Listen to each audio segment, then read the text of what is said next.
Good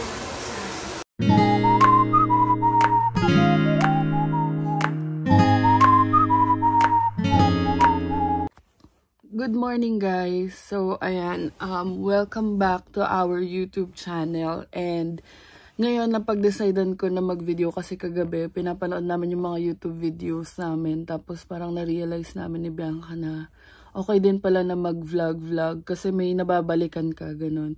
Today, wala naman kami masyadong ganap kasi nga break ko na from school, tas naka-work from home ako. So basically, sa bahay lang ako. Si Bianca nasa work ngayon. Tas ang balak namin today is magpapagupit siya. So, isasama namin kayo dun sa first ever haircut niya dito sa Canada. Pero mag-work muna ako. So ngayon, samahan nyo kami. Ayun guys, ayun yung mga niluto namin kagabi. Iinit ko muna kasi magla-lunch muna ako bago ako pumasok sa work.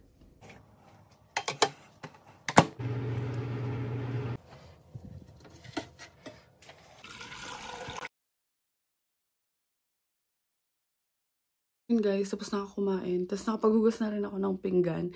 And then, every day, ito talaga yung routine ko. So, gumawa na rin ako ng parang dark mocha. And every before work, nagtitimpla talaga ako para meron akong something na maiinom habang logged in ako sa work. Though, 3.5 hours lang naman ako nag-work a day.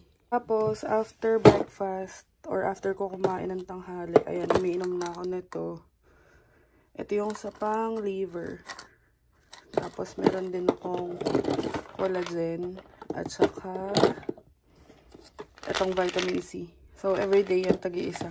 Meron pa kaming multivitamins kaso naubos na. Nakainom na ako ng vitamins. Wala na akong gagawin. Nasa 12:40 pa lang. 1:30 pa yung work ko. So, antay ko na lang na mag-login ako. Usually, pag ganito, nag-Facebook lang ako eh. Tapos, ang end ko sa work is 5 PM. Magkikita kami ni Bianca na lang somewhere kung saan siya magpapagupit.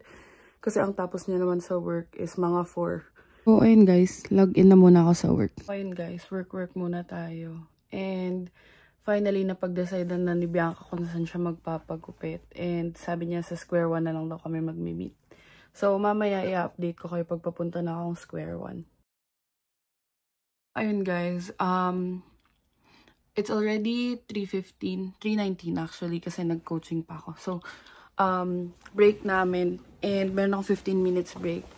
And sa akin kasi sobrang mahalaga ng 15 minutes na yun. So, ngayon magbibihis na ako kasi para mamaya pag after shift ko, magbubook na lang ako ng ride going sa Square One.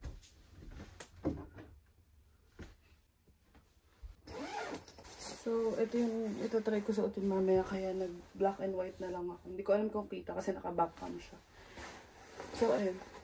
Dapat purple yung size. Kaso, hindi naman bago. Parang pink tapos purple. So, basically, ito yung OOTD ko mamaya. Ayun natin.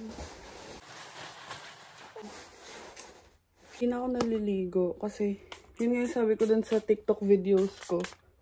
Pag gabi kami naliligo kasi nga lamig. So, ayun. Mamayang pag-uwi na lang ako maliligo. Every gabi ako naliligo dito. Hindi ko alam. Nakasanayan ko na siya ever since nung dumating ako dito. Ayun, mag-aayos muna ako. Niisip ko pa kung magme-makeup ako kasi nga sa mall lang din naman. Tsaka si Bianca lang naman kasama ko. Yung spray ko pala sa buko is itong Vitres. Galing pa tong Pinas. Hair freshener siya. Ang bango niya, in all fairness. Tsaka, para siyang malamig sa buhok, ganun. At least, diba, fresh pa din. So, ayun guys. Patapos na yung break ko in 3 minutes. Pero at least, diba, naayos ko na yung self ko in just 15 minutes. Hindi na siya magte-take time mamaya bago ako umalis. Yun kasi yung turo ng papa ko. And, naging ganun na ako over the years na parang every minute counts. So, pag usual day na hindi kami aalis, ang ginagawa ko naman sa 15 minutes break ko is pine-prepare ko na yung lulutuin ko. Like, halimbawa kahapon, nagluto ko ng chicken wings. So, yung 15 minutes break ko, pine-prepare ko na yung mga butter, ganyan, yung harina, basta ganun. Para pagtas ng shift ko, go na lang. So, ayun, 3:15, matatapos yung shift ko ng 5 PM. Si Bianca nasa Square One na siya ng mga 4:30 siguro. So, mag-aantay siya doon ng very, very light. Ayun guys, andito na tayo sa labas. And waiting na lang ako ng lift ride ko. Sobrang lamig. Sinuot ko na lang yung hat ko. Cap? Ano ba tawag dyan? Basta ganun.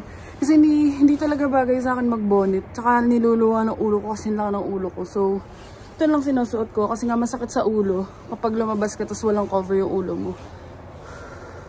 Umusok yung bibig ko, hindi lang kita. Pero ayan. Yung mga puti-puti na yan. Snow yan. Andun na si Bianca Square 1. Naglakad lang daw siya kasi mula bus stop. Ayun. Medyo malayo-layo din yun. Para mga 15 minutes din yung lakad niya. Let's go sa Square 1.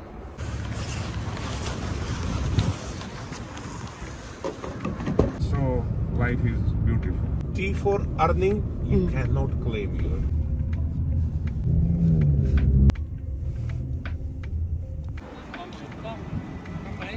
So, ayun mga B. Nakababa na ako ng lift. And, chika-chika kami nung driver. And ang galing nga kasi accountant siya. So, nakuha ko yung calling card niya. Tapos, merong mga tinuro siya sa akin about sa tax filing. Kasi very important yun. Lalo na malapit na yung tax filing season. So, ayan. I-meet na natin si Bianca kasi andito na ako sa May Square 1.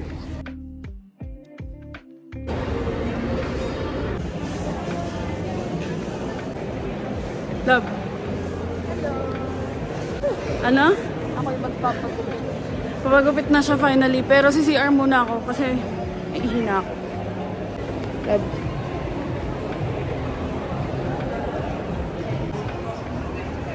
May nakikita akong mascot. Sundan na natin.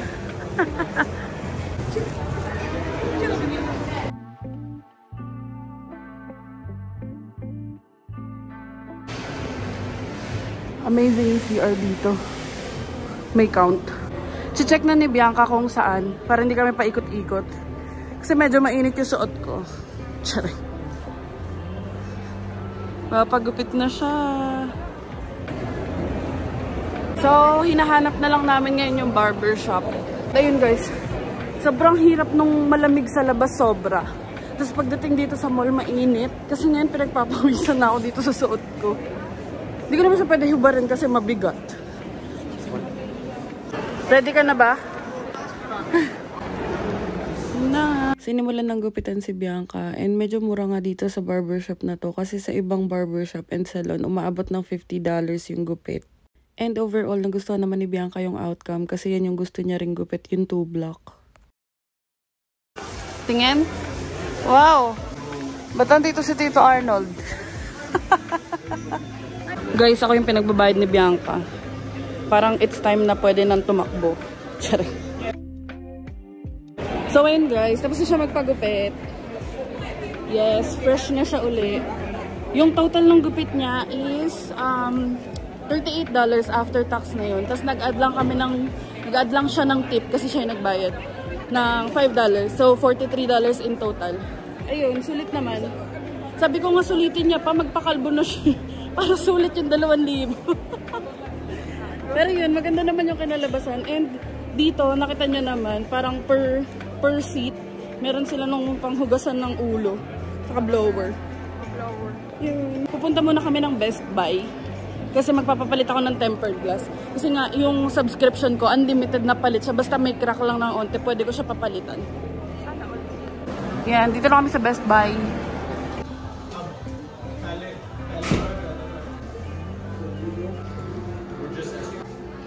Pogi. So, yun guys. Lumayo muna ako sa cashier kasi nakatalikod siya yung nagpalit ng tempered glass ko. Pero ito, wala akong binayaran. Bali yung pinakamahaba, yan yung pinakauna. Tapos, bali nakapagpalit na ako before. Tapos, pangatlong palit ko na to. Tapos, wala akong binabayaran.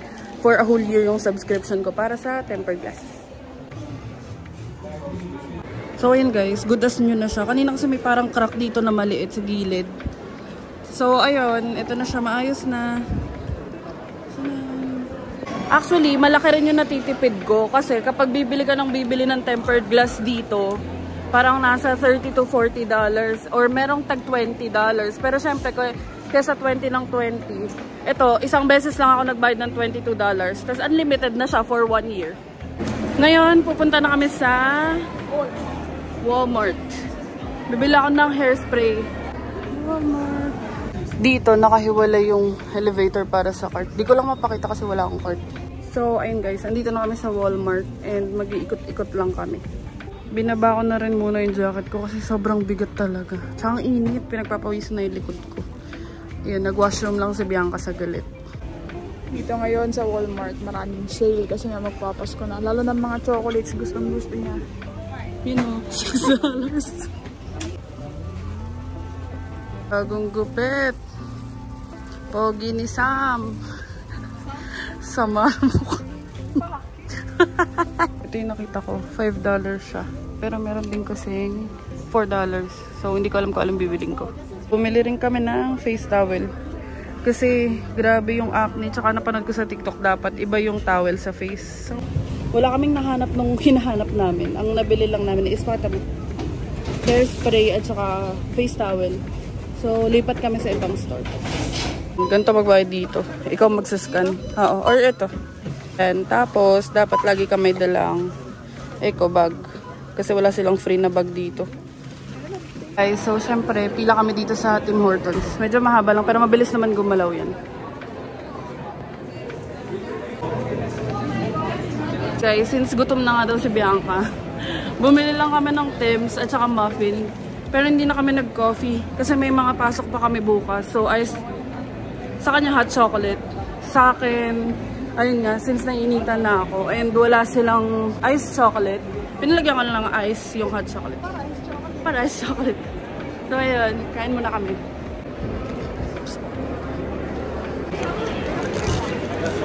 Pogi!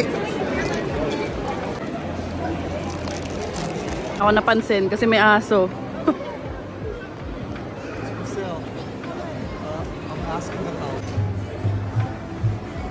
Guys, andito kami, papunta kami sa Dollarama. Actually, pababa na kami. Kasi bibili ako ng makeup sponge.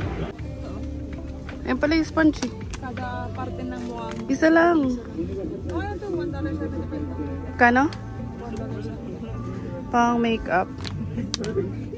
Wala yata ang pang pilik mata. Ito iniisip ko pang bibiling ko. Kasi pangit ng kuko ko, di ba kita naman?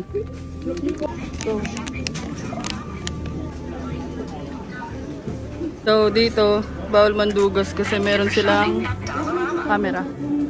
Guys, dito na muna kami sa labas kasi pares na kaming pinagpapawisan. And, ayun, pauwi na kami. Ang binili lang naman namin is yung face towel, tapos yung hairspray, tapos sa dollar store yung sponge. Tapos nagpagupit nga si Bianca. So, ayun lang yung mga agenda namin today. And, thank you so much for watching. Ito si Ben. Ayun lang yung mga gala namin today. Thank you so much for watching. And see you on the next one. Please don't forget to like and subscribe dito sa YouTube channel namin. Follow us on our Facebook page, Adventures in Canada. And follow me on TikTok. I am Angel Aquino. And see you on the next one. Pogi!